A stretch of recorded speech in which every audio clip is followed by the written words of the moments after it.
Have you found yourself nodding off at your desk when you're trying to work? You found yourself kind of falling asleep in the middle of the day and you're not even sure why? Maybe you're having a hard time with hormone balances and appetite and everything else. All of this can be affected by sleep. And I'm going to use the words of Coach Aaron today because our episode is going to be about the sleep quality you're getting. And if you're feeling like you want to, stop dragging ass, you want to stop feeling fat, and you want to go from scrawny to stout, Coach AJ's got the answers for you today in our new episode of the Ultimate Man podcast.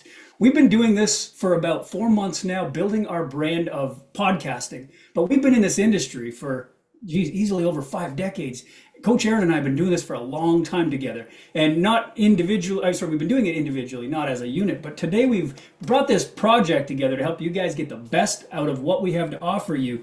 And we've both been on the losing side of bad sleep. We've been on the overweight side, the struggle side, even the depression side. So guys listening to the podcast, we want you to know that we're sincere. When we give you the information, the experience, we're trying to help you.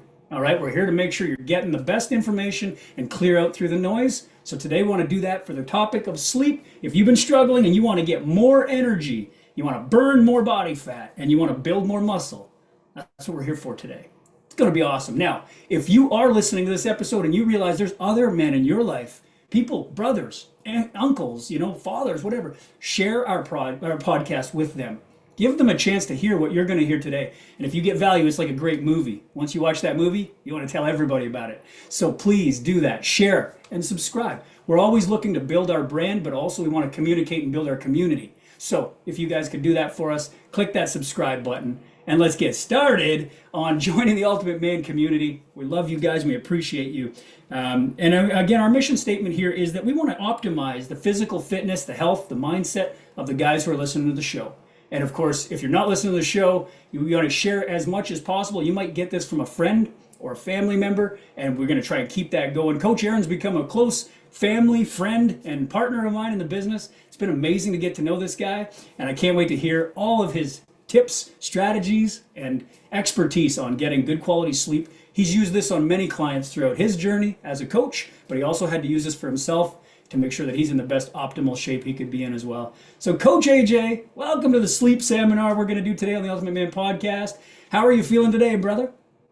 I'm feeling rested today, brother. I'm feeling rested. I got a good night's sleep, and it's a game changer. And it was not always that way. I used to have some horrible sleep habits and did some bad things that just really, put my sleep in the hole. And it's no fun just to be dragging ass, and just be low lethargy, and your mental clarity is not on point, and just all the things that goes along with having bad sleep. If you're trying to like optimize your physical performance like we are, and we're helping our guys in the Ultimate Man project do, you're wanting to recomposition your body, burn that fat, build the muscle, and hustle. Sleep optimization is where it all starts, man. If you don't have that dialed in for the win, it's a losing battle. So today we've got some great tips and tricks and tools to help you optimize your sleep so you can be more badass in life.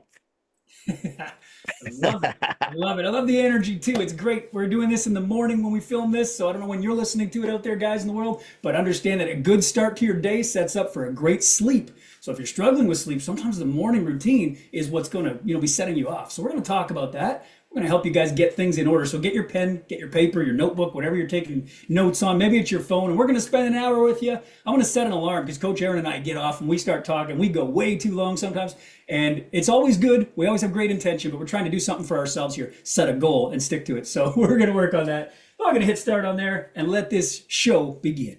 All right, so Coach Aaron, one of the things that we were talking about was some of the problems that lack of sleep can cause. First, I don't think people realize the value of quality sleep. I know that I didn't. When I first got started, I undervalued it. People always said, got a good night's sleep, get 8 hours, and it was kind of just a blanket statement. Didn't mean anything. So what is 8 hours about? What's the purpose of it? We're going to try to get into that. But we made a list of problems that might arise, like increased risk of physical exhaustion and decreased performance. Now, we know that from a physical standpoint in our exercise, but if you could run through some of the bullet points that you made for us, just kind of rhyme them off so the listeners know kind of some of the consequences of not getting good sleep. All right? Totally, yeah. So impaired cognitive function and decreased alertness. You're just not thinking, you just, not running on all cylinders, and it sucks just to be like not running at full capacity. You have those good days when you're like, oh man, I'm running on all cylinders. I feel good. You get 5, 6 hours of sleep the night before, and you're running half ass, and it affects every aspect of your life. So, improve that cognitive function, elevated risk of accidents and injuries. If you're just sleepy and groggy, you're going to trip and stumble and fumble things around. Weakened immune system, you'll be more catching colds more likely. Impaired memory and cognitive processing. Just can't remember those names like you used to. You just can't like verbally articulate what you want to, convey as well. Elevated risk of chronic health conditions such as obesity, diabetes, and cardiovascular disease. Those are some big ones, right? Reduced productivity and impaired decision making abilities. So if you're an entrepreneur or a busy professional, like we are, and you're just trying to optimize that work productivity, if you're not getting enough sleep, you're not going to be able to crush it. Um, Negative impact on your mental health, including increased risk of anxiety and depression, which is a huge one that I used to go through a lot. Big time anxiety, and if you're really not getting your sleep up to par, it's really going to exacerbate that. Disruption of hormonal balance, leading to appetite dysregulation and weight gain. So if you're not getting enough sleep, it's going to screw up your testosterone levels, your growth hormone levels, your overall ability to recover from your workouts. So there's so many problems associated with sleep deprivation, and those are just a handful right there. I love that. Thanks for doing that, brother. I also see a lot of carryover. Like right when you were talking about that, all these fall as an umbrella under lack of sleep.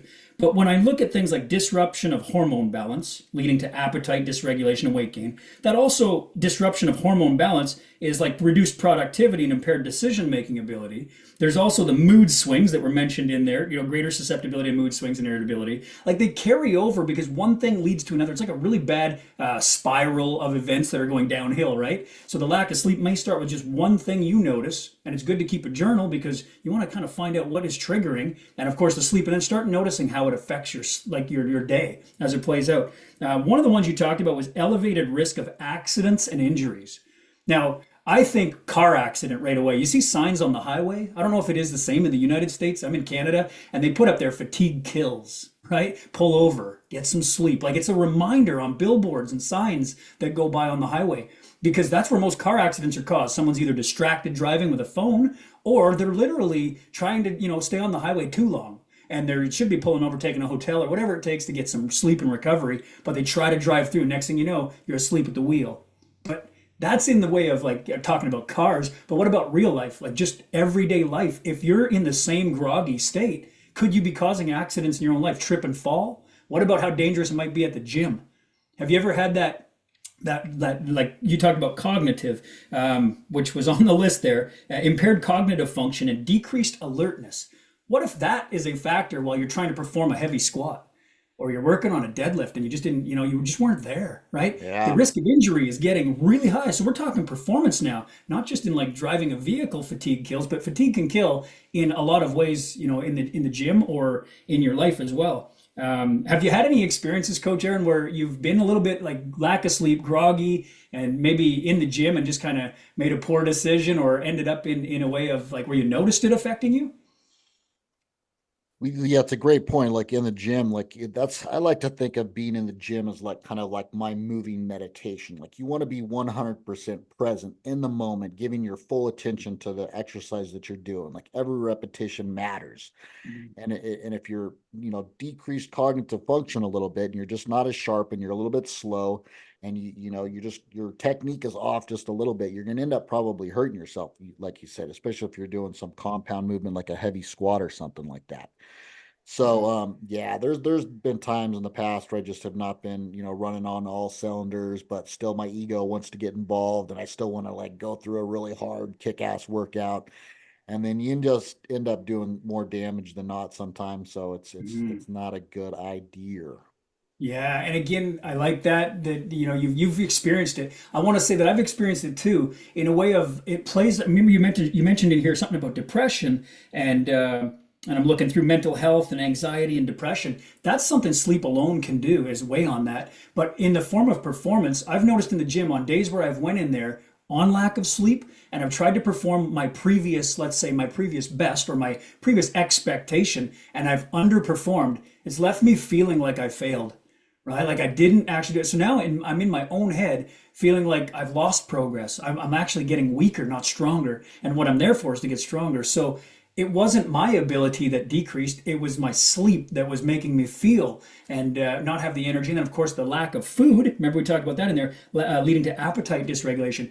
If your sleep is off, your food is now off. And if your food's off, your fuel's off. And if you're not fueled, your workout is off. So all of it's just a chain, man. It's a vicious cycle, right? So I think that it's really important that we touch on those. And the last one I want to point out that you put in there was reduced productivity and impaired decision making. And you mentioned business. Businessmen who are listening to our podcast right now, your best decisions are made when you're clear, you're alert. You're going to hear about nootropics out there in the industry today, these things that are designed for brain alertness. And if you didn't see the last episode of our podcast, the main event with Deshaun White, wow, that was awesome. It was an amazing episode. Coach Aaron had brought in this guest who had gone after a Guinness World Record. Do you think he could have done that on a night when he didn't get sleep? Right? Like, Sure. wow. You got to optimize these things. And of course, Deshaun was also talking about being an entrepreneur, a businessman, and an innovator. These are the types of guys we want in our community, the people who have that mind. But we need you sleeping, resting, recovering so that your brain is sharp. And we have these days where we're just not sharp. And we know that if we go back and look, it was related mostly to the fact that we didn't get a good night's sleep. So I just want to bring those points to the forefront and kind of give some examples of those because they're great points in there. And of course, Aaron and I are proof that we were once on the other side of it where sleep didn't really matter to us. We didn't understand the value either. And today we want to give you the experience and impress upon you that we now have better sleep patterns, and we're not perfect. We're still going to have nights. And, my son's visiting right now, so we stay up a little later. We play some video games together or whatever we're doing for our, father-son bonding time. And I push my sleep a little bit up in there. And, but then I end up sleeping a little more in the morning. If you have that ability, great. But if you don't, you're on a deadline. You got to really watch those times that you're setting your bedtime and your wake-up time and try to be sticking to those consistently, which we'll dive into more. But I just want you to know that we are proof that you can get on the winning side of this. If you're struggling with sleep, we're here to help. So we're going to dive into that some more. So stay tuned for more tips to help improve your sleep. And some of them you might not have even heard before. So I know Coach AJ's got some really great tips coming our way. So optimizing sleep quality is one of the one modality to help our clients optimize the Ultimate Man program.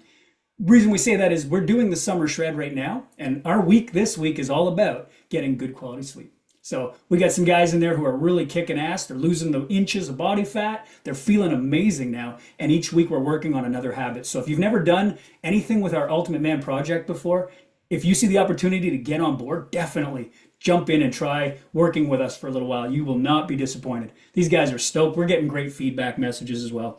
So let's go through some of the tips and the strategies, Coach. Where do you want to begin for today? I'd like to just reiterate what you said. A lot of these, sleep is talked about a lot nowadays. It's kind of like the new thing. Everybody's talking about sleep as the big game changer because it is. And one of the things that we've done, and we go back to this, I like the saying that you say we're putting decades into days. Like we've done decades worth of research, like Coach Lawrence said, like 5 decades between the two of us here of just watching podcasts and doing research. And one of the things that I've done is I've taken notes on all the podcasts that I've ever listened to, time-stamped them. And so I've just looked back at my resources and so all of the podcasts that I've ever listened to, you're getting a lot of the tidbits out of that, as well as all the ones that Coach Lawrence has listened to.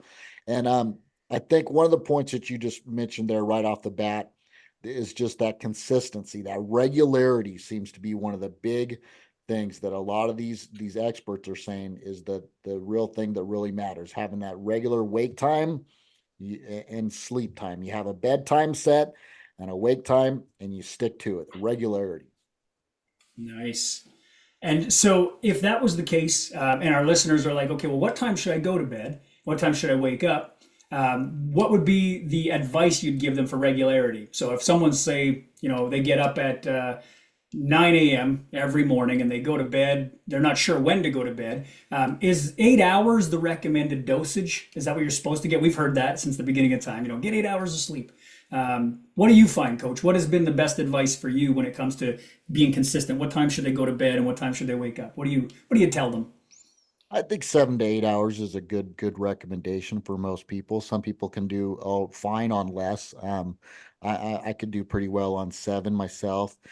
I like what you mentioned before we even jumped on the podcast. That's really important is that the time frame between like 10 p.m. and 2 a.m.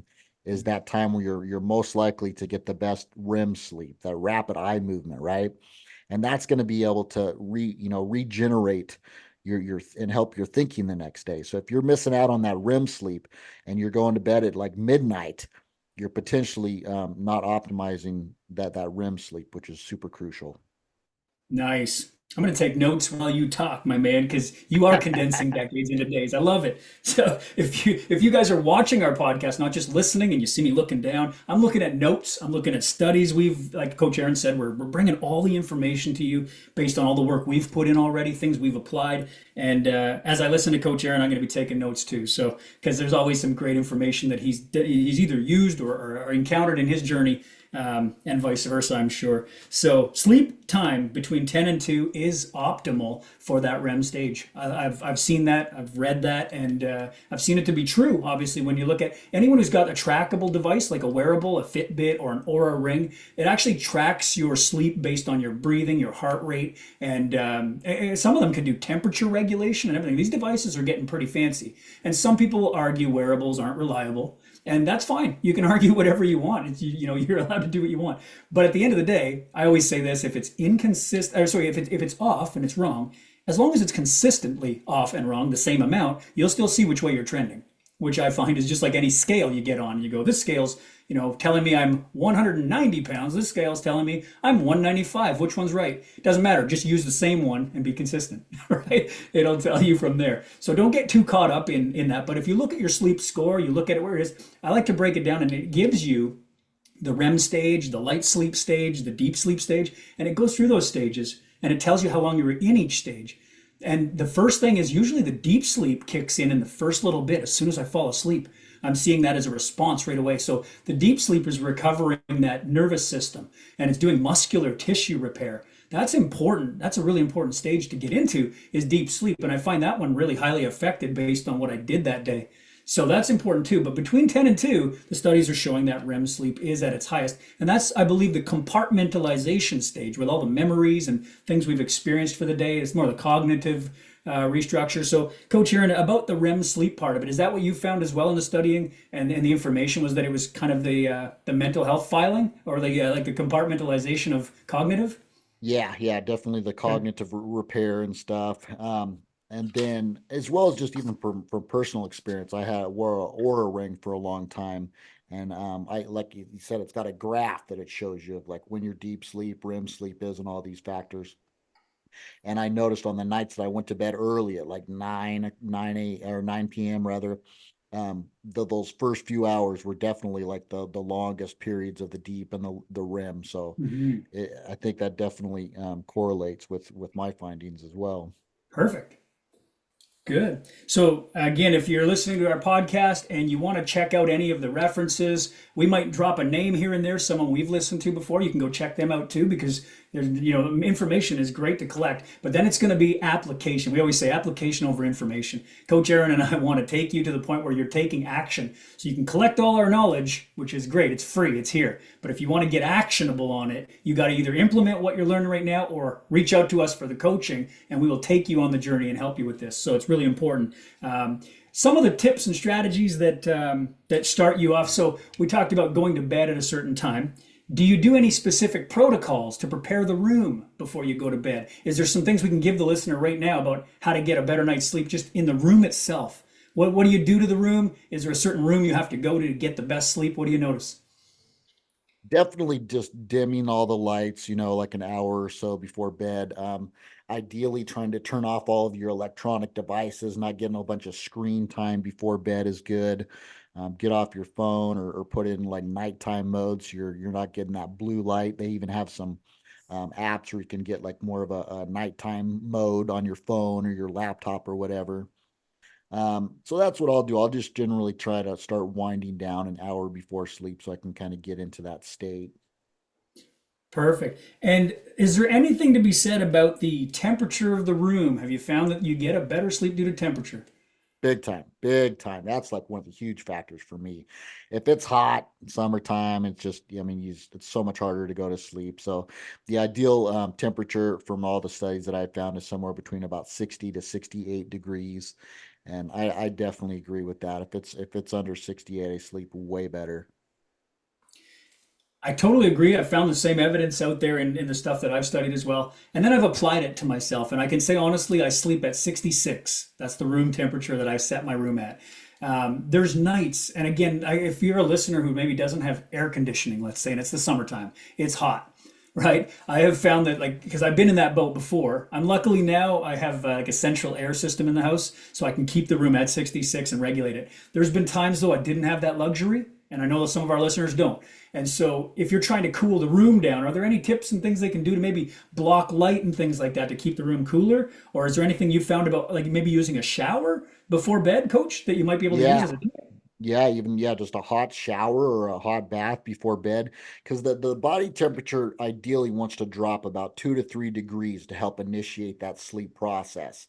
So if you can take like a hot shower before bed or something like that, your body temperature is elevated after the shower, and then if it drops 2 to 3 degrees after that, then it's going to start help to initiate the sleep process. Mhm. That sounds counterproductive, doesn't it? Again, the listeners be like, okay, so I'm trying to cool down. You want me to take a hot shower? How's that make any sense? That's going to heat me Right, up, isn't it? right. I'm sweating. What is the body going to do to counter that, right? So, what are your findings? Have you done a hot shower before bed, and did you find that it actually benefited you? Yeah, I mean, it's relaxing for one, it just feels good. And then, you increase your body temperature from the shower. And then when you go to a cool room after the hot shower, your body temperature is going to naturally reduce for a couple degrees. So it's Mhm. just a real easy hack. Yeah, I love that. And it's great that you've used it and applied it yourself, coach. And I had to try it myself because I was in the mindset of, hey, it sounds like a hot shower is going to heat me up. That's not going to help. It's going to make me more restless, more miserable. And I found that you're right. It relaxes you because it's soothing, the heat temperature. And then it gave me a chance to have my body. And remember, the body is a creature of survival and adaptation. Its job is to make sure you don't die, right? So whatever force you put against it, it tries to counter to balance things back out again. So if you create the heat, it tries to create the cool. If you create the cool, it tries to create the heat. This is why ice baths have become so popular on the other end of the spectrum, right? To heat the body up is to put it in that shock state, have it try to fight that. And if you go into the hot shower, it's going to try to fight that by cooling you down. It's going to help you sleep. And like Coach AJ said, you're dropping a couple degrees naturally just to try and get good sleep anyway. The body goes into these states. So this is really great information because I have found that when I get two things that seem to keep me up are distractions, which are screens. That's definitely one of them. And you talked about that. Get off those screens before bed. And I didn't realize that the screen was actually keeping me awake, but it's the blue light that's hitting the eyes and keeping the body in a state of awake or alertness, right? It's now seeking. It thinks it's daytime. Remember, light to the body is daytime, darkness to the body is nighttime. That's just the way the body knows. Your body doesn't know what clock time it is on the wall. Keep that in mind, right? If I said to you, what time is it now? You got to look at your watch. Your body can't just tell you what time it is. You might have some pretty good intuitive thought about, correlation to the way it looks outside, but the light and the darkness indicate that. When you start to get dark, it starts to feel like nighttime. So, what about the idea of your room? How do we make it darker, coach? Blackout sheets over your windows. You could put some like black electrical tape all over, even all the like the little electronic devices that you don't think are really doing that much. They're emitting a light in the middle of the night, and even though your eyes are closed, your body can still sense that light. And I was just looking for one of my stats in here somewhere. If I just go off of recollection, I think like the blue light from the screens can reduce your melatonin for like up to like the 3 hours post, looking at the light. So if you're looking at some screens or whatnot, 3 hours after that, your melatonin production is not optimized and decreases by like 50% or something like that. Whew. So block out all those lights. Put some tape or a cover or something over all the electronic devices. Put your phone away from you while you sleep. Put it in airplane mode so it's not putting off that electromagnetic field, and your body's absorbing that into your own aura and stuff. So a lot of it sounds a little woo-woo and stuff, but it shit works. It's true. There's going to be a lot of information and tips we're going to dump on you today. Take any one of them and apply it, and start journaling to see which ones are working for you. And if it's working for you, then put a check mark beside it. And if you didn't find it affected you at all, put a little X mark beside it and move on to the next one. Watch this episode back 3 or 4 times, as much as you need to collect as many of these tips and strategies as possible. Putting tape over a small light, I never even thought of, never crossed my mind, but I do understand that yes, the body can detect that light. It's its job, survival, right? And light is a factor that's going to keep you feeling awake. One more thing about temperature before we move on from temperature of the room. I keep it at 66. There's been nights though, like I said, when I didn't have the air conditioning, I didn't have that luxury, and my room was hot, man, sweating balls hot, right? It was nasty. And I'm like trying to throw sheets off of me, but I like to feel comfortable. I like to cover up. I don't know if that's the same for you, coach, but I can't just sleep without something pulled up over me, which is now going to Yeah. trap the heat in even more, right? Making me feel even more hot. So I'm kicking the sheets off and I'm pulling them back up and then I'm kicking them off. It's keeping me awake, man. And so one thing I found, and I don't know if this is something you found, and it's more anecdotal. It's just something I have come across. What I did was I took a cold, wet towel, like ice towel almost, like cold, cold, cold, and I wet my feet, just the bottoms of my feet. Remember, heat escapes out the feet and the top of the head the most. And so I would wet my feet on the bottom and then have my feet outside of the sheets, not inside of the sheets, right? So my cold feet sticking out the end, Yeah. were getting, man, it dropped my temperature fast and I slept like a baby. And I still was able to keep my sheets up too. So I felt that Cool. comfort. Yeah. Yeah. And it was amazing. But again, I've not seen any studies on this. Maybe I just had a breakthrough myself in a scientific Yeah. experiment. Yeah. But I'm telling you, my core temperature dropped and I slept amazing. And I had to use this on a regular basis because that was me adapting to the fact I didn't have the luxury of AC. I had to find a way to cool my body down and keep me in that cool state. Remember, the hot shower thing was kind of to get the body to cool down naturally, but making my feet actually feel cold on the external surface helped me to feel like I was cool too already. So Yeah. hopefully that works for anyone who's struggling and doesn't have the luxury of AC. Innovative, bro. Very innovative. I love it. And another thing you just mentioned there too that I've also seen throughout my studies is that like a weighted blanket or something on, weighted sheets or whatever on top of you actually is beneficial as well for helping to induce sleep. So that was something that you just mentioned that you kind of felt intuitively just helped you, and you kind of liked that, but you felt that you were getting body heat from it at the same time. So that was a great way just to kind of counteract that. Absolutely. And I've heard all kinds of things too. Like, have you heard about magnetic blankets? About like, I mean, the magnet, I guess it's like we talk about the grounding. It was in our previous podcast as well. Yeah. Grounding for like our body. Because again, our body's just made up of like carbon atoms, right? We're electricity. And so there's got to be something to this magnetic force in a blanket. Have you used that or have you heard about that at all, Coach? Yeah, I've got a grounding sheet. It's just a grounding sheet that you put over the top of your mattress, and then you plug it into the wall. And I'm not real, savvy on the intricacies of the scientific and how it all works and all that, so I'm not going to speak onto it much. But I think it does help, and Mhm. I think it has something to do, and I could be wrong with like, if you go to the ocean, like you're soaking up more like, negative ions, that type of thing. It's that type of principle. It helps to reset your body's own electromagnetic rhythm with that of the ground and nature. So it's a I good love way that. to get that onto your mattress. Yeah, I love that. And it's great because we're in a world right now where information is in abundance. It's everywhere. We call it noise. The industry is so noisy. Everybody's an expert. Everybody's got something to offer.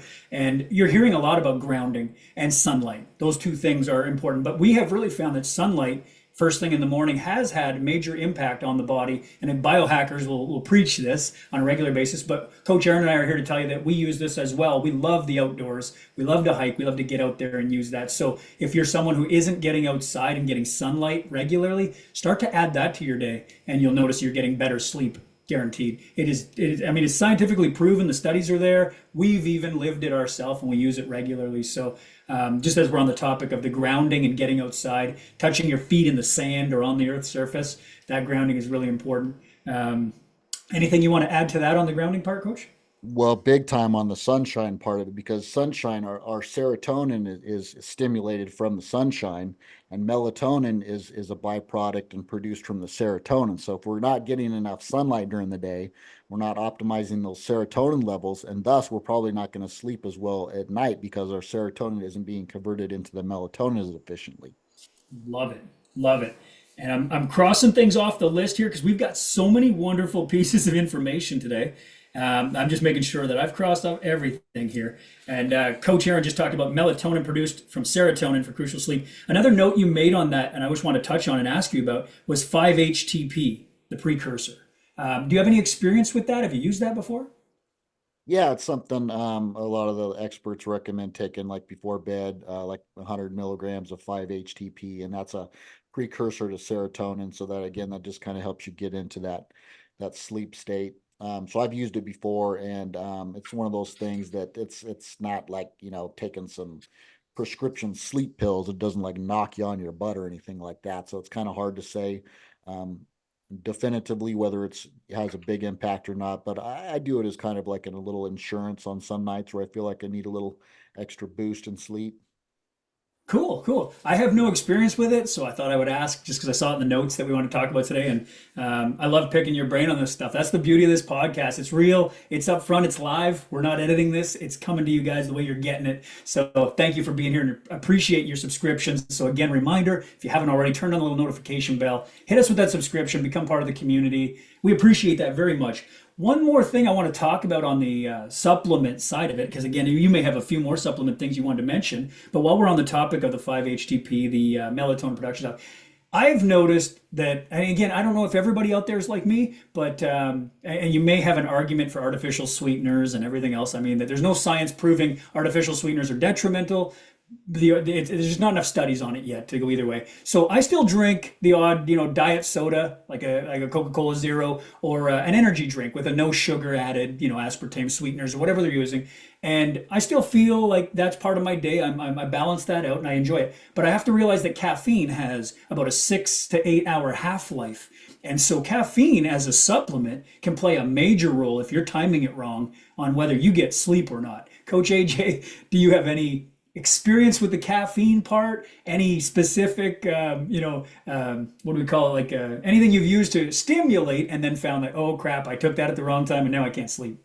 Big time, big time. I'm an expert on this. So I used to be a major stimulant caffeine addict. I was on freaking Adderall for probably about 15 years as well. So I used to have this little concoction. I do an Adderall, a little mini dose, a micro dose of Adderall and caffeine several times throughout the day. I was prescribed it for my chronic fatigue and depression and stuff at the time.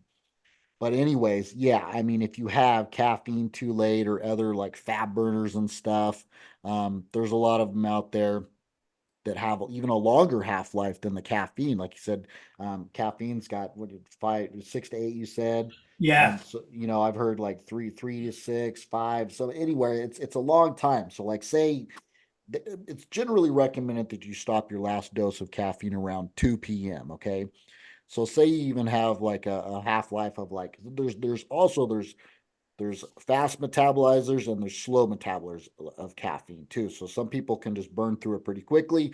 Other people it stays in their system longer. So if you're a slow metabolizer of caffeine and you have some even at like 2, 3, 4 p.m., which you don't think is that late, it's far enough away from bedtime, and the half life is say even like 5 hours, it's not even going to be fully out of your system until midnight, which is past the time that you should be already into your REM sleep. So it's might be able to fall asleep, but even if you do fall asleep, that sleep quality is not going to be good because it's still in your system whether you think it is or not. Hmm. Yeah, so how many guys out there right now are, chronic caffeine junkies, you know what I mean? And having that in there. Mid-afternoon, you're having an energy drink or whatever, and it's still affecting you come bedtime. Or how many of you don't even realize it, but you're having diet sodas at dinner time, or you're going out to the restaurant at night and you're having that dinner with a diet soda, high caffeinated on the side. Some people don't realize it, but even though we hear about, say, green tea being a great fat burner, right? there's still a high dosage of caffeine through green tea. It's actually got a very thermogenic effect, which is what makes it a great fat burner in the extract. But we have to remember there's still decaffeinated versions you can get, right? And another one that I've seen is chamomile tea. Now, do you use teas at all, Coach? Occasionally, I like chamomile. Chamomile is one of my favorite. And there's actually a sleep formula that I used to take right before bed that has like chamomile and valerian and hops and some natural herbal supplements that can really help initiate the sleep process too. So yeah, chamomile is a great one. Perfect. Good. I wanted to make sure we covered that because a lot of people are hooked on their caffeine, right? And they're like, well, how am I going to get this in? And I don't want to give it up. I don't want to ruin my life and just make sure that I can't enjoy anything in order to succeed. It's like, no, no, you don't have to do that. But we do want to talk about timing things a little better because that's really where it's going to come down to your success versus your, let's call it your obstacle here, not getting a good night's sleep. I hate to use the word failure because I don't want anyone to feel like a failure. If you're doing something wrong, it may just be that you don't know how to do it right yet. Right? That doesn't mean you're doing it wrong. It's not warranting the result you're looking for. So we're trying to give you the best tips to help fix these things. Another thing about the room, and I just want to go back to this for a second because we're bouncing around between nutritional parts. We're talking about the morning, the nighttime, but I've also thought about the room going back to where we were. How many times have you been woken up by a noise in the background, something that has startled you? Or whatever it be. Is there a way to quiet the noise in the background, Coach? What would you recommend to someone who finds that they're woken up by every little noise? White noise is a good one. They have some white noise apps and stuff you can just kind of put in the background. So that really works well for a lot of people. Just put a little background noise on. Some, birds chirping in the background or crickets or whatever suits your fancy, just something real low level that just kind of blocks everything out. Some people that's really soothing for. hmm And I love that you made that point about the soothingness of the white noise. Some people will argue and go, no, that keeps me distracted. Well, maybe, but it would take a little bit of adaptation. You'll get used to it. One of the things that used to soothe me was actually the fan. Remember, I talked about not having AC? So I had to keep fans on to try to keep the room cool. Just circulation fans, right? A small fan by the bed that would kind of oscillate and come by, and you get that little vroom, it would come by, the blast of air and back, and just kind of circulate the room a little bit. Yeah, I found it helpful, but the noise of the fan at first was a little bit distracting. Then I got used to it. I adapted, and I found that it was actually the white noise I needed. It was that little distraction of like all the small stuff that was happening. So a fan can be a great way. But I also saw in the notes you mentioned something about earplugs which was earplugs like swimmers use. Do you have any information on that? Is that something you've had a client or yourself use before? I got that from one of the podcasts I listened to that they Cool. just said that was a really good recommendation for a lot of people. And I just listened to another podcast the other day where they were talking about, I think it was like, yeah, there was a sleep expert, and he was saying how this might not sit well with a lot of people, but it's the studies that he came up with said that 40% of people would do well to sleep by themselves instead of with their, their partner or something in the bed, because a lot of times, maybe their partner snores or they're moving around a little bit, so that's going to disturb your sleep, a little bit as Mm. well. So we're not saying that you have to go and sleep in another room from your wife or anything like that. But maybe if you snore and your wife wears some earplugs like mine does, it'll help her sleep a little bit better. So earplugs can be a game changer too. That's a great tip. And I love that you went there with the whole marriage thing or the partner thing, because a lot of people are like, well, hey, there's my excuse to get out of that bed. They'd be like, oh, man, I'm just going to say this is going to give me better sleep. I heard it on the Ultimate Man podcast. Don't use us and get your wife hating on us. All right. Yeah, But what we're saying is sometimes it might be the solution to help you out a little bit. We've also seen that when you got a partner who maybe tosses and turns and regular, they may move and wake you up. And I think about this with Chief, my dog.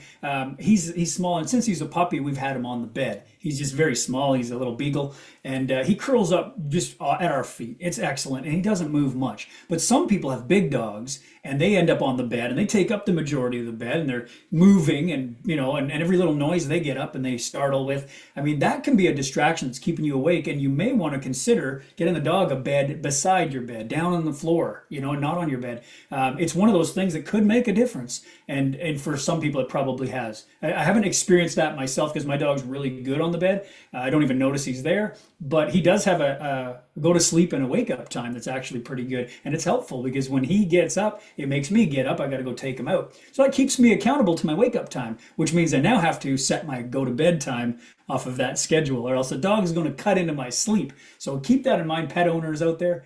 You can use your pet to your advantage, or you can have it become part of the problem. You have to structure that. The pet won't do it for you, right? Yeah, Um, yeah. so that's Yeah, important. and don't just sleep on a little small full size bed. If you've got a partner, just get yourself a big king ass size bed and tell them to scoot over to the other side of the bed so they're not tossing and turning on you. That's right. That's right. And one more thing, while we're on this, I just want to ask your opinion, Coach. Have you yourself or anyone you know used the CPAP machine, the for oxygen while they sleep, the mask that they have to? Do you have any experience with that? I know personally, but I've got some friends and some clients that are big bodybuilder bros, and they swear by them that it's definitely helped their sleep apnea a lot.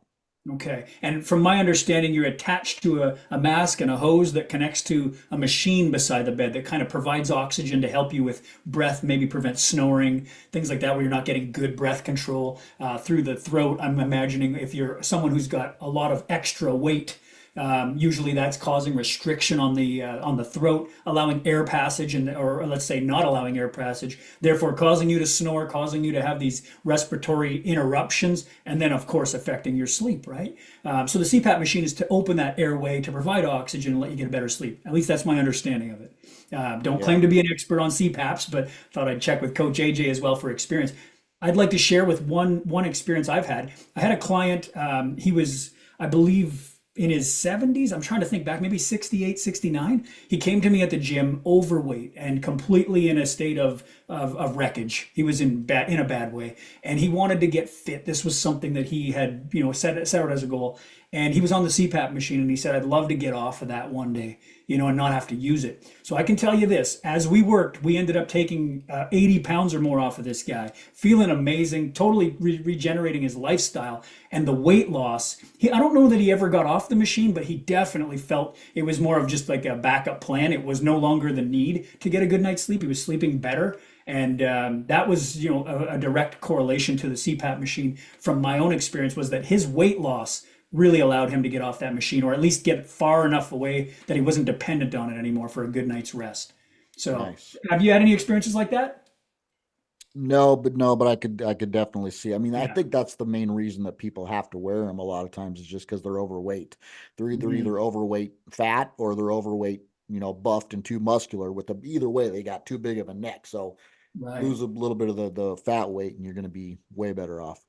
It's interesting that you make that correlation too, because the bodybuilders out there, the big buff dudes. Remember at the start of the day, what was the term we used back to the intro was to Yeah, go from scrawny to stout. the stout. Yeah, Right? So the stout brothers out there, right? yeah, The neck, the traps, air restriction and airflow, I would imagine, is part of that. I never really correlated it, to be honest, in the past, as to why maybe the bodybuilders are struggling with this. I thought maybe just yeah, over muscled on the chest cavity, pushing down, restricting. But now that we talk about it out loud, give it some thought. That's interesting. And again, yeah. you've been in the bodybuilding world. You've been with those bigger, stout individuals. I've worked a lot with weight loss myself, so I start with those people and bring them, on the weight loss side. I haven't seen as much of the bodybuilder world where sleep's been affected that way. So I love that you brought that up.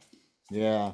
And if you think about it, just all the intricate muscles in the neck, like you have the sternocleidomastoid and your scalene muscles, all these in here, they become also, just larger as a bodybuilder. So those are going to be more in a more constricted state, and they're cutting off nerve flow and oxygen and everything to the neck and the airways. Hmm. That's cool. And again, just making sure that the people listening to this understand that we've struggled with a lot of these things ourselves. And I've never been on the CPAP machine, but I mean, we're talking about all kinds of different strategies so far. So if you're taking notes, listening for the pieces of the puzzle, like finding the perfect bedtime and staying cool, getting outside, getting more sunlight, avoiding screens close to bedtime, and cutting back on caffeine are some of the points that we've covered already. And blacking out the bedroom was also on there. But then we want to talk about training a little bit, because Coach AJ and I were just talking about if you train and work out, it's going to have multiple effects on the body. When you're training really hard, do you find you get a better night's sleep? than if you took the day off and didn't train. You're just doing like a recovery day. What's your experience there, coach? Big time. Oh yeah, yeah. I train like a madman usually when I do train too. So the end of the night comes around, I'm ready to crash out pretty hard. Um, but one thing you do want to avoid is training too strenuously close to your bedtime as well. What is it, like 2 or 3 hours before bed? You don't want to hit your workout right then because you get the adrenaline pumped up and it takes a while for you to kind of chill out afterwards. So yeah, training hard will definitely help you sleep better, but just don't do it too close to bedtime. Perfect. Perfect tip, man. That's exactly where I was going with that. So you read my mind. Excellent. We've covered so many of the tips that I wanted to make sure we touched on already, and that was one of the last ones was the training part and how close to bedtime it is. I've had some clients who, say, "Well, I don't have an appetite during the day." And I always say, well, it's probably because you haven't used enough fuel to demand fuel. Like food is fuel. And so if you get bad sleep, you also wake up with that same feeling. You're very lethargic. You're not actually increasing your activity through the day. And I think there's a major correlation to the two hormones that you talk a lot about, coach, the leptin and the ghrelin. And if you're not getting good sleep, you're waking up at a disadvantage. The signals are different, right? Your hunger signals are different. Can you speak on that in any way about the leptin and the ghrelin and how they might be affected by sleep? Is that something you've come across in studies and or even just from personal experience? Big time. Well, on a day you don't sleep well, the next day, if you're anything like me, you're just like ravenous. Like you're sleep deprived, so you're extra hungry. And the reason for that is because there's these hormones called leptin, and leptin makes you feel more full. And ghrelin, I think G for ghrelin and G for growl. It's like ghrelin makes your stomach growl. So if your ghrelin is not in alignment with where it should be, your stomach's going to be growling. You're going to be extra hungry. So Mm. yeah, get that sleep. Your hormone, your hunger hormone is going to be all out of whack. That's really important. And I think a lot of people are getting caught up in these because they're hearing these as like, trigger words and terms that are being used in the industry today, like, the GLP-1 receptors, the Ozempics and the semaglutides and things that are being used right now. And they're all talking about how it's affecting the leptin and the ghrelin hormones and suppressing your appetite. So you're losing weight and it's the magic pill. Everybody's dropping 30 pounds as soon as they start using it. And I'm like, okay, well, there's downsides too, though. You got to really be careful. Not to say don't do it, but it's meant for people who have like insulin issues and diabetic and things like that. Using it as a weight loss drug has now been approved, and I don't even want to go into that because that's a whole other episode. But we're still talking about sleep. It's just that when we're talking about the leptin and the ghrelin, you mentioned ghrelin being the one that makes you feel hungry. I think back to the Gremlins. You remember that movie, The Yeah, Gremlins? yeah, yeah. Ghrelin reminds me of gremlins, and they're like little hunger monsters. They just want to eat everything, right? Yeah. From the movie, don't feed them after midnight, right? The ghrelin hormone is that hunger hormone, but it doesn't. It actually gets suppressed when you don't get sleep, and there you wake up and you're not even. Or sorry, the leptin. Which one is it now? I could be wrong. Let me rephrase that. The lack of sleep, I believe, will lower the leptin hormone. And again, I'm gonna have to look at the notes on this one more time because I had it written down, I think. But what we're saying is that if you wake up after a lack of sleep, you're gonna have. We talked about cognitive function. You're not thinking as clearly. You start to choose the poor foods. You end up with an appetite for processed food when you don't normally do that. Those types of things, the signals are off, and so you start eating more poor food, but you also have less activity. So now you're actually creating a recipe for weight gain, which is, Mhm. a complete opposite direction you want to go in because you're trying to eat healthier and you're trying to be more active. But sleep is going to drive both of those things. So I Yeah. wanted to kind of bring that to the forefront. And I know that I rambled and kind of lost track of where I was there for a second, but that's what keeps this real, is that those hormones are highly affected. And Coach Aaron talks about the leptin and the ghrelin a lot. And there's the fight or flight and the rest and digest, right? The two, Yep, that's it. Yeah, and I think you're yeah. right. I think the sleep deprivation lowers the leptin and increases the ghrelin, so you're not as you're more hungry because of the ghrelin being elevated, and you're not as full because of the leptin being lowered. Yeah, and then like I say, that's perfect. Thank you for backing me up on that, Coach. And then the lack of activity part of it is the other part of the recipe, because now you're not feeling active. You're in a groggy state. You're just not energized.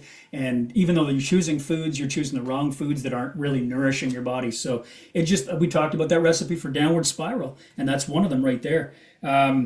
Are there any specific uses? Let me see here. You mentioned the phone. I think the phone is a really critical one. Phone plugged across the room, and a lot of people live on the phone. And it's our go-to. It's our handheld computer. It's with us every day. We run business on it. We use it for connection to family members or whatever reason we use it. And then a lot of times we just get caught up scrolling, right? And you're laying in bed and you're scrolling that phone before bed. And we know that that's going to keep us awake now. We've talked about it. Are there any apps or any specific strategies with the phone? You mentioned put it away. Just that's the best solution. Put it away, put it across the room. But I've just kind of been listening to different podcasts where they've talked about some of the things you can do to kind of dim it. There's an app called Twilight, which is actually something you can put on your phone to dim it down. Have you heard of any, Coach, that you might recommend people take a look at in the way of apps or anything to dim the screen? I think I've heard of that one as well. Twilight. There's one on mine. I'm not sure the name of it right off the bat, but I use a dimmer at night as well. Hmm. And yeah, just keep it. I've heard that it's good to keep it at least 6 feet away from you while you sleep, and then put Hmm. it in airplane mode. So that's what I do. Right. Good, excellent. And the airplane mode's great because you're not going to have alerts and things popping up too. Because I know the minute that Yeah. something pops up on your phone, you hear a little ding, you're right on it, right? Check it out. Like what would I Mhm. have? And it's just a notification. Someone posted something somewhere in a Yeah. group you're in. It's like not important, but you get alerted. The fight or flight response goes off. Must check this message. So those of you who are taking notes, here's something that I want you to kind of keep in mind. Eating before bed can affect your sleep. Drinking before bed can affect your sleep. And of course, screen time before bed can affect your sleep. So let's go to drinking. We're talking about water. And I think next week we're actually going to have a podcast, most likely on hydration and water. But before we go to the next week's podcast, let's touch a little bit, Coach, on why would water affect someone's sleep? What would be the main reason that water would affect someone's sleep? You get up and piss too much during the night. It's just common sense, right? It's Water in. bad enough to get up once. You don't want to be getting up 3 or 4 times and disturbing your sleep just because you got to go to the bathroom. So yeah, don't drink too much water before bed. Totally. And I know that we were on our call with our gentleman in the summer shred program talking about this exact thing. I've been a victim of it. I've had workouts where I drink literally like a couple liters of water during the workout. It's hot, I'm pumping, and my muscles are filling with water. And, the muscles are storage lockers, taking the water in and the glycogen, and you're just feeling swole. It feels good. So I drink more water and pump it up even bigger, right? And I'm just inflated, man. It feels awesome when you're working out. But then I've got like every 15 minutes after my workout, I'm dumping water, man. I'm going. And again, we talked about working out too late in the night. A lot of people get home from work and then they have to go do their workout at 5 o'clock, 6 o'clock at night at the gym, right? And if you do that type of thing like I was doing where you're drinking a lot of water, that water is going to have to dump and there's going to be an emptying time that's going to interrupt you. So there's been times where most of the guys out there are talking about this, and as a listener right now, you've woke up at least once or twice in the middle of the night to go to the bathroom. Water has to be timed, and each of you is individual. So your timing is going to be a little different. But there is a rule that I've heard on different podcast sources and things like that. And it's just a suggestion, but we call the 3-2-1 rule. And you guys will want to apply that.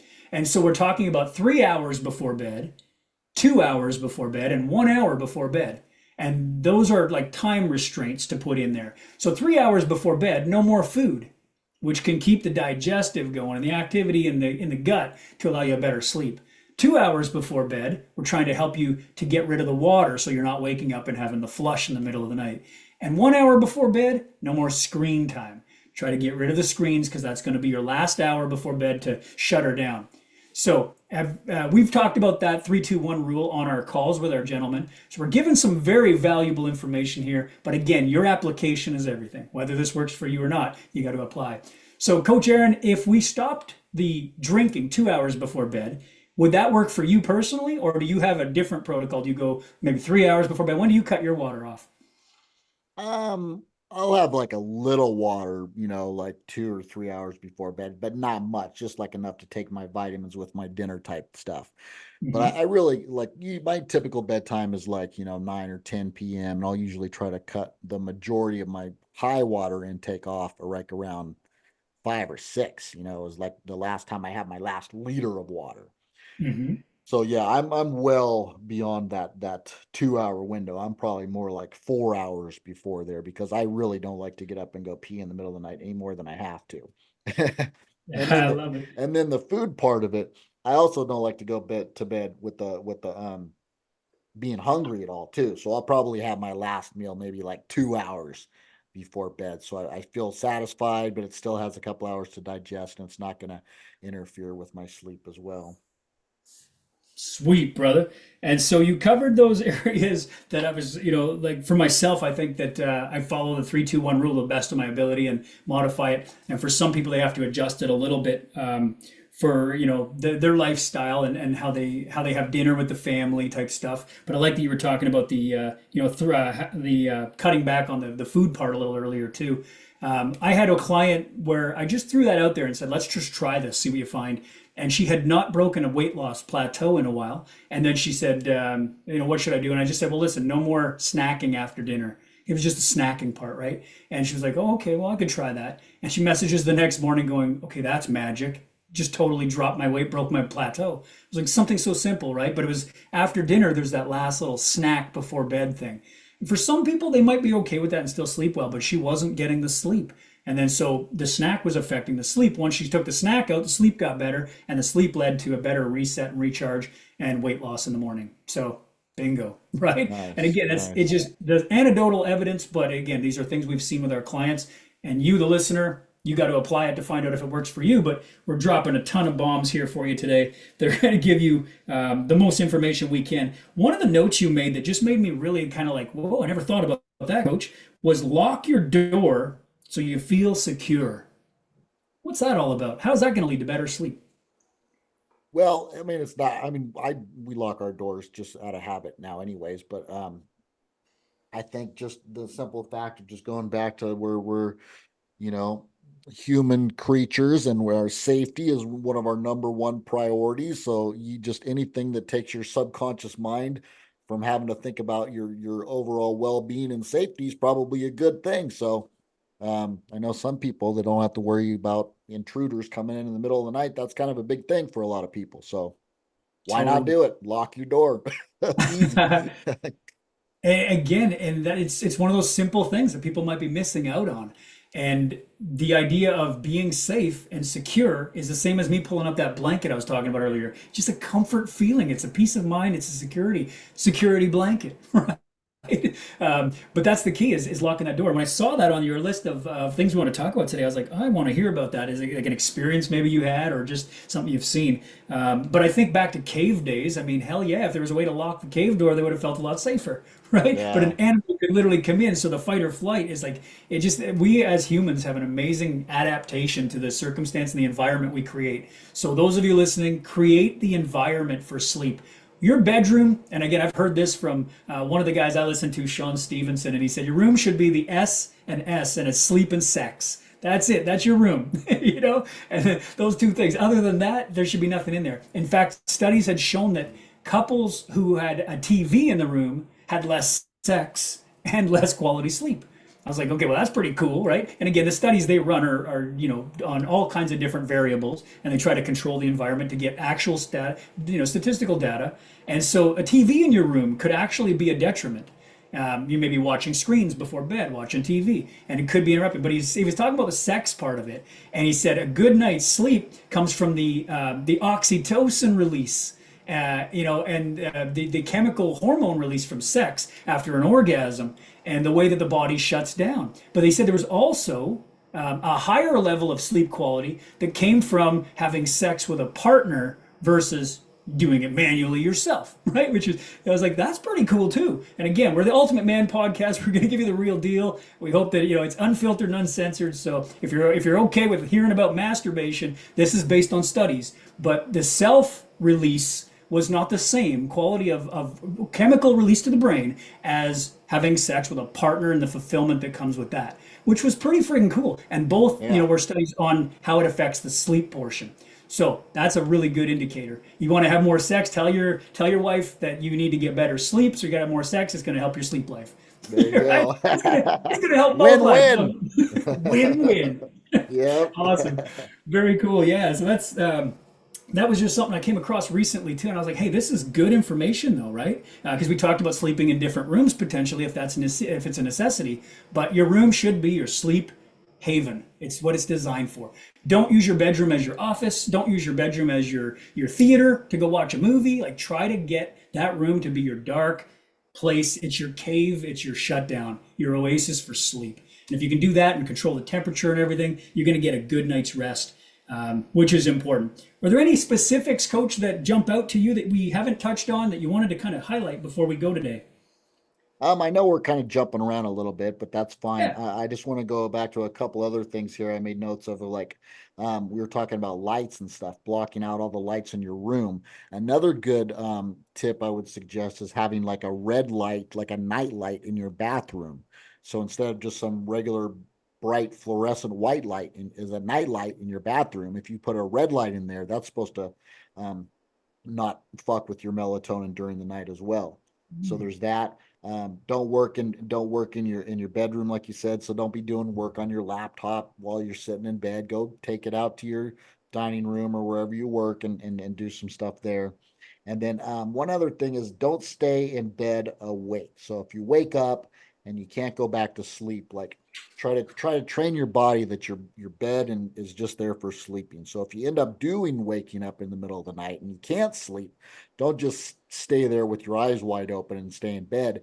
Get up, go to a dimly lit room, do a little reading for a little bit, wait till you get a little drowsy again, and then go back to bed instead of just staying there, what, eyes wide awake. Mm, that's a good point. Because again, you can get that interruption and that staying awake and alert pattern going. I like that you mentioned reading. That's obviously something that we encourage as high level achievers, businessmen. You hear it from all the top earners of the world and the highest business people. They read books regularly. And I think we've gotten a digital world where we've gotten away from reading. So if anyone reads, like, oh yeah, I totally read that on like Kindle or one of these like phone apps, and they go, that's where I read all my material. But there's still something to be said for opening an old book. There's no light. And again, that being said, I guess if you're in a room, you're trying to make it dark, you're going to need a reading light, but you'll want a dimmer reading light, not a big, bright, turn the lights on and light the whole room up. You're trying to dim it down and take it in stages of going darker, darker, darker. But I know that from school, man, I'm going to get real with you. I would fall asleep reading. It was actually like an aid to help me sleep, was trying to read. I don't know if that's everybody, but when I would read in school, I was literally, my head would start like nodding down. I'm like, oh my God, I'm at school and I'm falling asleep. And it wasn't that I had a bad night's sleep, it triggered me to relax reading a book. I don't know if that works for you, Coach, the same way, but reading makes me feel very, very tired. I don't know if it's the amount of focus my eyes are trying to put on one given spot and they just kind of get fatigued doing that. I don't know, but I love to read. I can only do it in short bursts, so it actually becomes a benefit to me to read before bed. It would actually help me sleep a little bit more. I get drowsy when I read. Does that happen to you? I could see that. Yeah, I don't read as much anymore because I'm all about podcasts. So I just listen to everything nowadays because it's easier. But yeah, definitely reading does help you nod off a little bit. Yep. Totally, totally.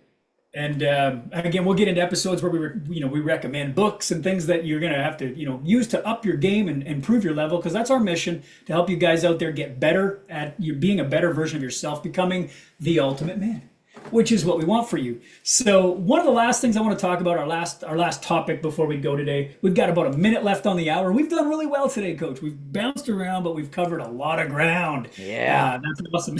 So one of the things was melatonin.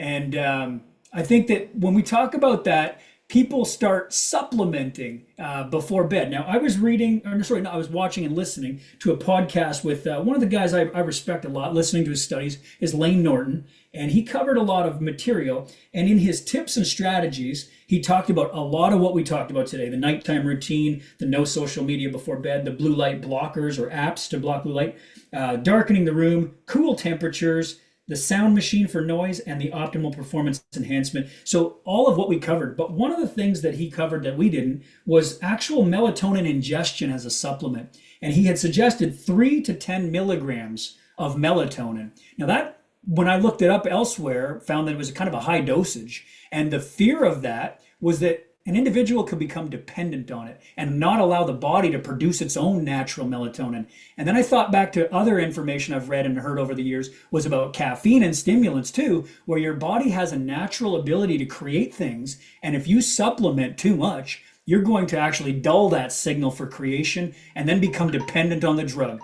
There goes our timer. We are near the end, so we'll wrap it up here. We're doing an amazing job with our time, but let's go into that for a second, Coach. Have you had any studies about the 3 milligram to 10 milligram range, like Lane was talking about, or the other side of it, where I would put a warning on that and say, don't become dependent on a supplement like that, where you want to create your own melatonin. Let your body have its own natural circadian rhythm. That starts in the morning when you get up at first light, and then you start to notice your nighttime serotonin and your melatonin production and releases are taking place the way they should versus supplementing. So do you take a melatonin supplement? Have you used it before? Or is it something that you would recommend? I've used it before. I have done a lot of research on it. High dose melatonin can help stimulate GH, growth hormone production, and neurogenesis. So it's really good for the mind in a lot of ways. But I also have heard a lot of experts say that it's not such a good thing. One of my buddies and coaches that I follow did a real high dose, for that neurogenesis benefit, but he started experiencing some real bad lethargy symptoms and stuff. So he kind of backed off the high doses. I've only really done pretty low doses, like 3 milligrams in a synergistic, nighttime formula, along with the other herbs like chamomile and stuff that I mentioned. So I would probably err on the side of going more on the low dose and then Huberman's another one that Mhm. he's not a big fan of it himself because he says that it can help initiate sleep.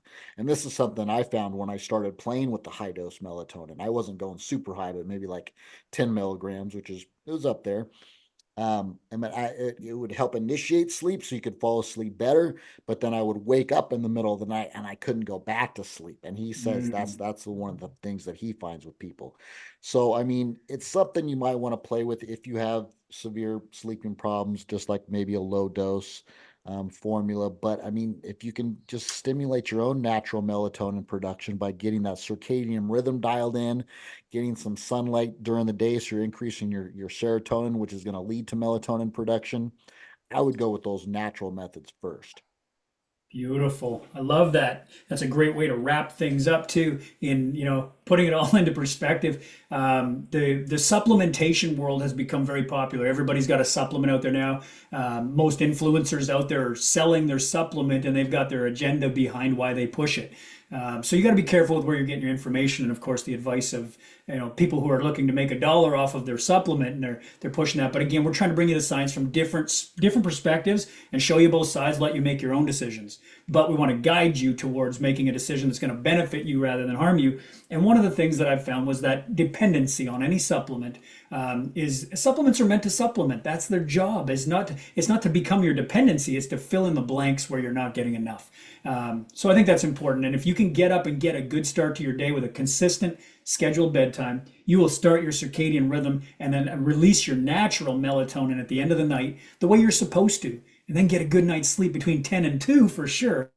I find the quality of my sleep is more important than the quantity of my sleep consistently. So if I sleep 10 hours, which seems like, oh man, I should wake up fully recharged, I wake up kind of lethargic, like I've overslept, and I feel like I'm dragging. I'm back to that dragging ass feeling. Yet I slept a ton. Then there's other nights I sleep like 5 or 6 hours and I'm like, oh my God, that's a bad sleep. But my sleep score, my quality have gone way up because I slept in a deeper state and I got more quality in that shorter duration. So, and again, it's usually on a day where I've worked out hard and I felt like I really spent a lot. So my system went into a deep central nervous system shutdown. I got great recovery. And another thing I've read, and again, it's on the idea of about 6 hours or so, is that there's cycles of sleep. So sleep runs in like a 90-minute cycle. And again, there might be different sciences on that. Don't quote me on it, but there are cycles to the sleep that run. And so as you go through the night, it runs through different stages of sleep in a cycle. And those cycles should run about 4 times through the night, which is why 6 to 7 hours are really optimal. 8 hours is kind of the suggested dosage we hear, but you can run through those cycles and make sure you're getting a good quality there. So that's part of the setting a bedtime and a wake up time, and be consistent. But my advice is don't be the person who hits the snooze button. The snooze button starts your sleep cycle when you go back to sleep. And you're now going to wake up in the next 5 minutes and interrupt that first cycle stage. And now you're going to be more groggy than you were when you first got up. So don't hit the snooze. Don't be a snoozer and a loser. All right. And you know what? That reminds me of one more rhyme: a snoozer, a loser, and a boozer. So what about that, coach? What would alcohol do to your sleep? Jacks it up, dude. Jacks it up. It might help you fall asleep a little bit easier just because you pass out. But then again, it's going to mess with your REM sleep. So you're just not going to be able to rejuvenate and get that neurogenesis that you need.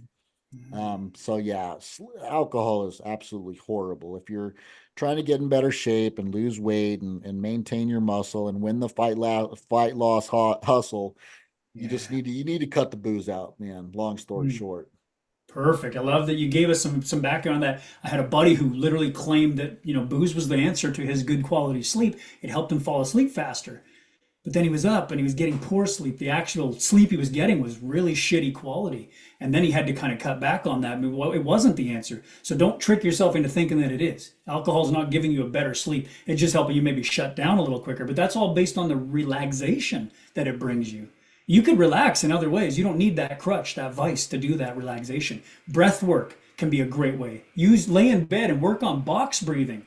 Have you used any of that technique before, Coach? The box breathing, where you breathe in, Yeah. you take a deep breath in for about 5 seconds, hold it for 5 seconds, breathe out for 5 seconds, and then back holding it again before your next breath in.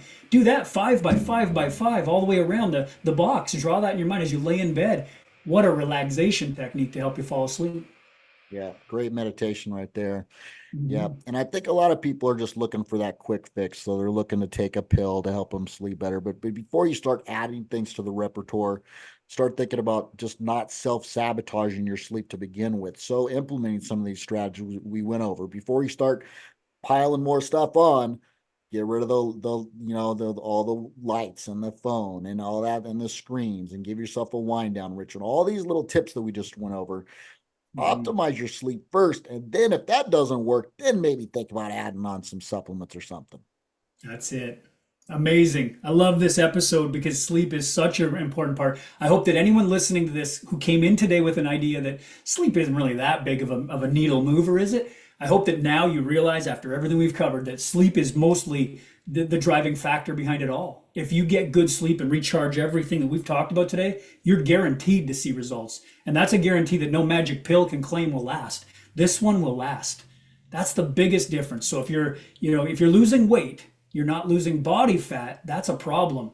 People don't realize that weight loss and body fat loss are different, because you could be losing muscle mass, and lacking sleep is going to cause the most amount of muscle loss, even though you see the scale go down. So people think they're losing weight. That's the worst thing you can have, because long term, you're not going to survive. It's going to rebound.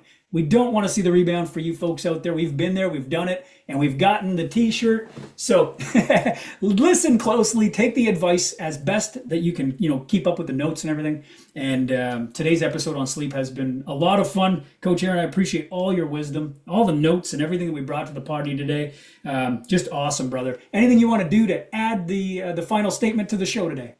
Now back at you, brother. Epic episode, and thank you for your wisdom as well. I love these because we just not only do we get to learn from one another, but we also get to teach what we've learned in the process of doing all of our studies to our listeners, and to be able to just share that. And then the more that we can share it, the more we learn it ourselves. So it's a win-win for us as well as our whole community. So super glad for all of our listeners out there. Please like and subscribe, become a part of our Ultimate Man community.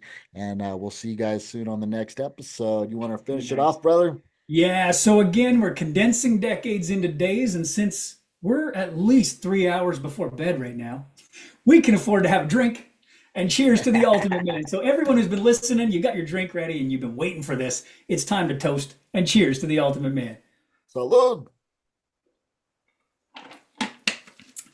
Hydration. Keep it coming. Keep that water coming. And on Front that load note, that guys, water. yeah, there you go. If you haven't seen our previous episodes, please dive into our library. There's a ton of great information on all the topics that deal with health and weight loss, muscle building, and mental health. The pillars of what drive us to be the guys that we are today. have the energy we have today and work on the physique, because that's a project in the making, and it's who you become in the journey that matters more than anything else. It's not just getting to a goal, because as soon as you reach your goal, you're just going to set a new one. You'll never be satisfied chasing a goal. But it's good to have them because it keeps you on a directory, like on a direction of where you want to move. But who you become is really important to us. So hit us up in the chat. Let us know who you are, where you're from, what you do for a living, and how your fitness journey's looking. Coach AJ and I love that stuff. Bring it to us. Let us know where you're at, okay? Where do you listen to your podcast around the world? And on that note, we'll all put our fist in. Let's bring it in, boys, and we'll see you next time. Yeah, get some.